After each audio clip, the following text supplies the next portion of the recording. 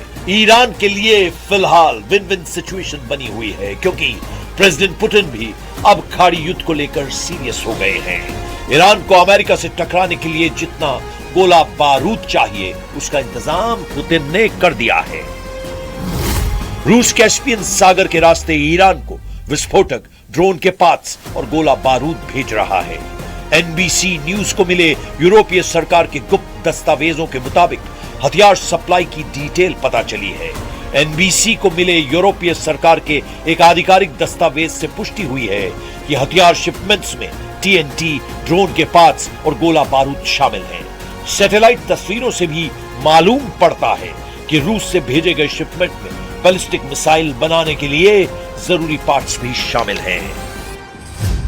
Revolutionary लड़ाकों के लिए रूस से भेजा गया हथियार रिटर्न गिफ्ट है। यह ट्रांसफर मॉस्को और तेहरान के बीच सैन्य संबंधों में बड़े बदलाव को दिखा रहा है।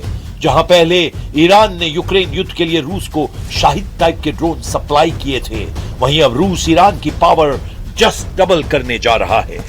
ईरान के पास लड़ाकू ड्रोन का अच्छा खासा भंडार है। अब रूस की मदद से ईरानी मिसाइल के गोदाम भी फुल हो जाएंगे। इसके बाद ईरान को रोक पाना अमेरिका के लिए मुश्किल हो जाएगा। ईरान हथियारों का इंतजाम करने के साथ इमोशनल कार्ड भी आजमाने लगा है। इसका सिग्नल कासिम सुलेमानी की कब्र पर पहुंचे ईरानी संसद के स्पीकर गालिबाफ ने दिया है। गालिबाफ मुस्लिम देशों को एक साथ मिलाकर अमेरिका से हिसाब लेने के लिए उकसा रहे हैं।